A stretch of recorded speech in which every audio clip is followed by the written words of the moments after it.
Good morning, everybody. I hope everybody had a wonderful Thanksgiving. This is going to be the last video in my open collaboration for freezer meal Fridays in the fall.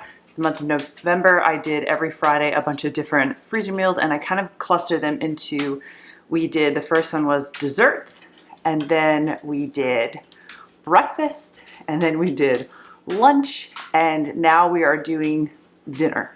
So I have, to make it easy on myself, I'm just picking 3, but to show you, I have a whole list of freezer meal dinner ideas.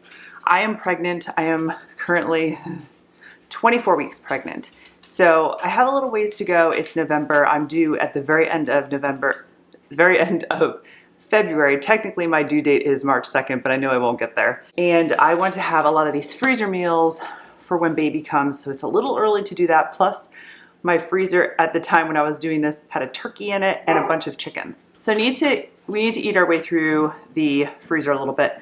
Plus, it hasn't come yet, but I'm gonna get a ham from Butcher Box for Christmas as well. So lots of ideas that I wanna do, lots of new ideas, lots of old ideas.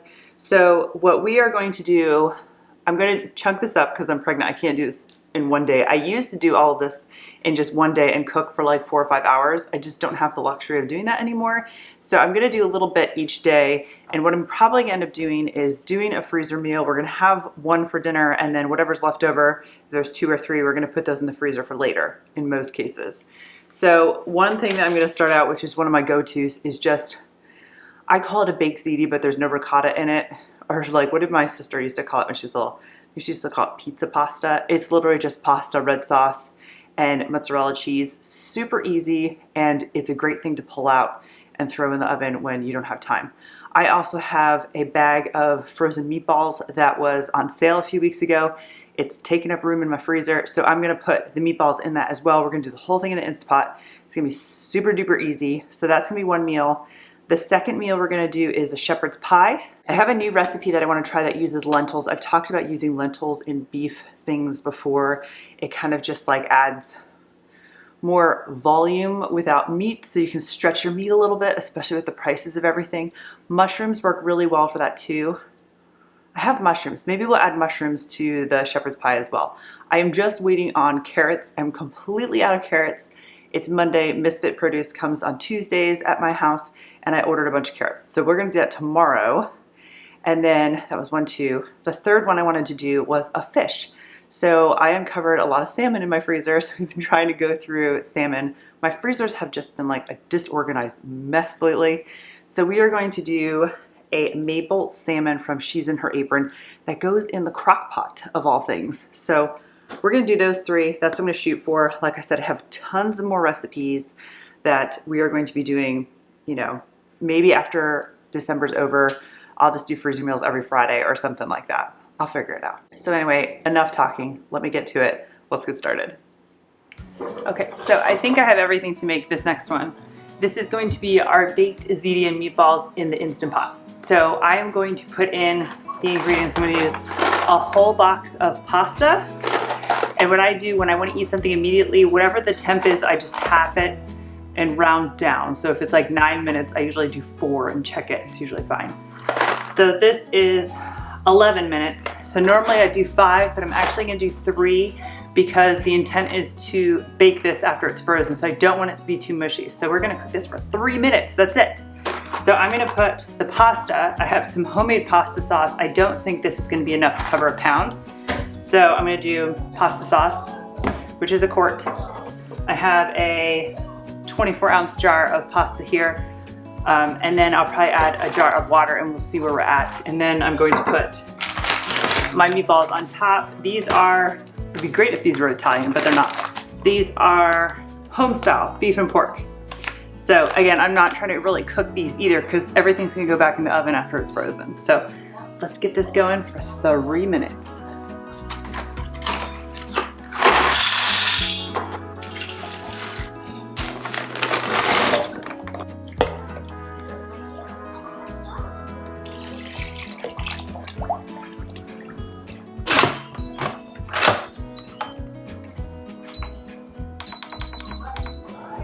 Okay, so my pasta is done and I did a quick release and I just put a towel over because sometimes pasta like spurts stuff at you. So you have to be careful. So this is done. I'm gonna take the lid off and we're gonna get a big spoon and mix this all up. And then I'll put it over here.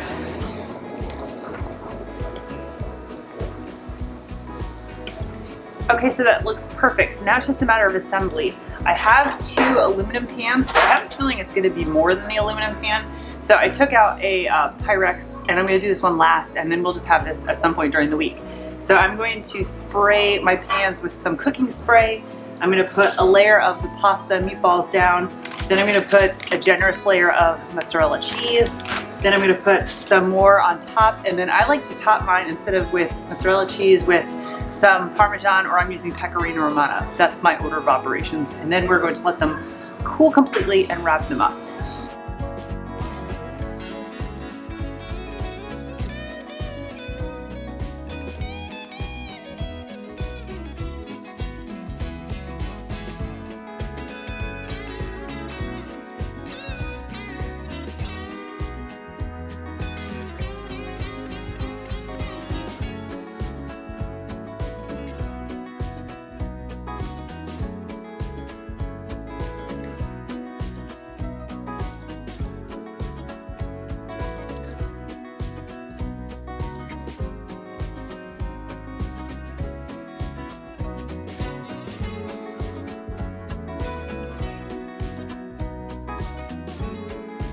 Okay, so here are my version of baked ziti and meatballs, and I am going to, well, I got 3 of them, so I did get a Pyrex pan, and we'll cook this at some point this week. I'm just gonna put this lid on when it cools. I'm not gonna do the plastic wrap and foil. From the fridge, I'm going to bake this 350 covered with foil for about 30 minutes. This is delicious with some salad or garlic bread.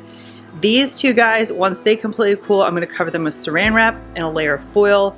Label them. I like to thaw these out 24 hours in the fridge, and then I cook them the same way. I take the plastic wrap off, foil 350 for 30 minutes. I don't have the mozzarella cheese on top, so I don't have to take the foil off to brown the top, but if you want to do that, you can absolutely do that. Instead of parm, put mozzarella cheese on top, and then just like the last 10 minutes, take the lid off so that that cheese melts and gets deliciousness.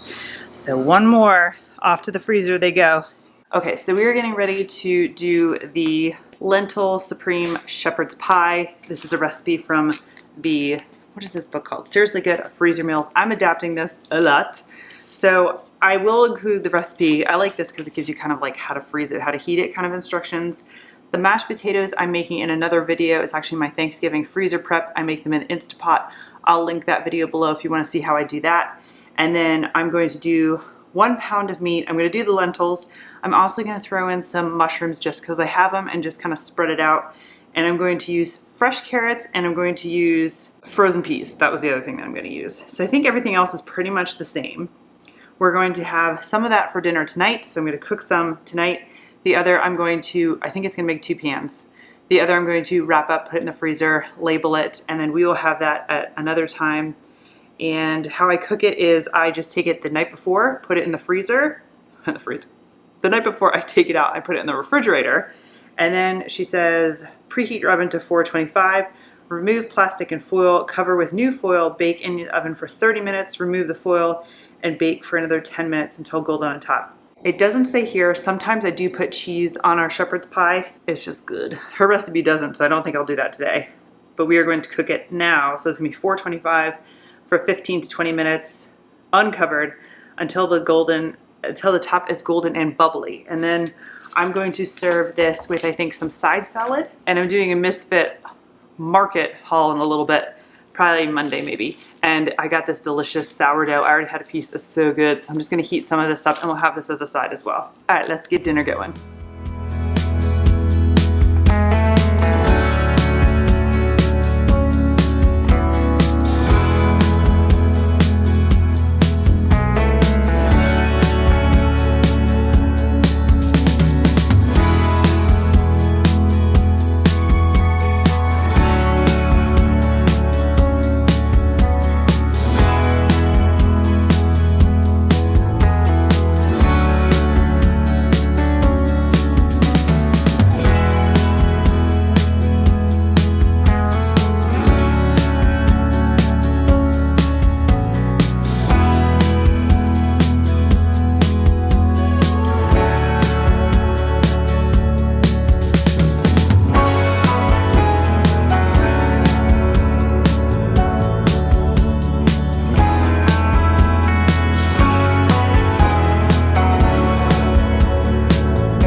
Okay, so let's do something a little different and do some fish. This is one of my favorite recipes for the freezer.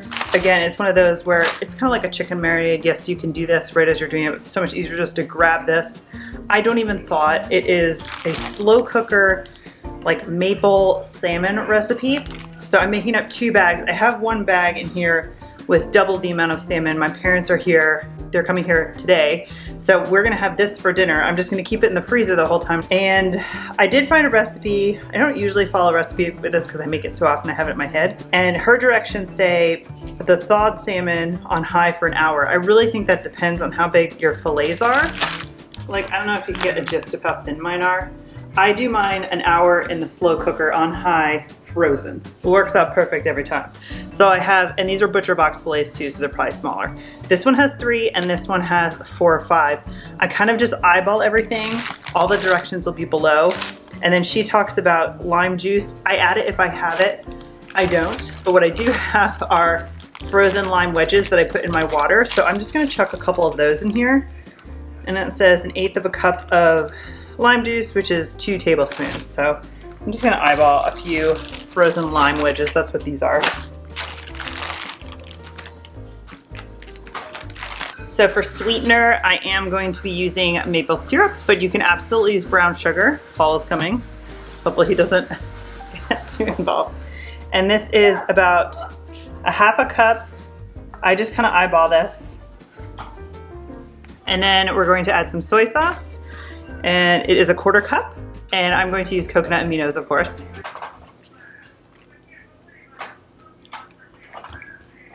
And then you can absolutely use fresh, but I'm going to use some squeezed minced ginger. Whoa, that was a lot.